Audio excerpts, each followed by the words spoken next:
আপনার জীবনের সবচেয়ে বড় প্রাপ্তি কি জানেন? বা আমার জীবনের কি জানেন? যখন আপনার প্রিয় মানুষ বা খুব কাছের মানুষ, পার্টনার আপনাকে যখন বলবে আপনার হাতে এক কাপ না চা খেলে তার মাথা ঠিক থাকে না, সেটা হবে আপনার জীবনের সবচেয়ে বড় প্রাপ্তি।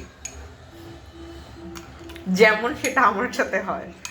দুনিয়ার আমি চা ভালো বানাই, এটা আমি ডেফিনেটলি মানে স্বীকার করি যে আমি খুব ভালো চা বানাই।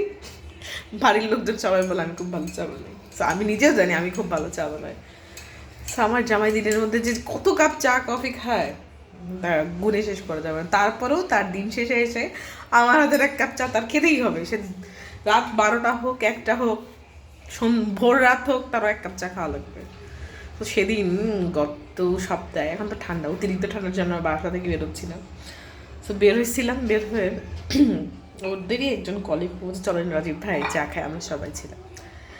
আমার বলছে যে না ভাই আমি চা খেয়ে আসছি, ইভেন মানে আমার অবস্থা হচ্ছে ভাই আপনি এত চা আবার চা খান, আপনি তো অনেক চা খান। বলছে না ভাই আমি বাসা থেকে মাত্র চা খেয়ে আসছি, আর আমি লাস্টে আমার বইয়ের হাতেরই খাই প্রতিদিন, যেটা তার হাতে চা না খেলে আমার মাথা ঠিক থাকে না। সো আমি এটা শোনার পর আমি আসলে খুব শকড। যাক, তাহলে কেউ একজন স্বীকার করেছে আমার হাতে চা না খেলে তার মাথা ঠিক থাকে না।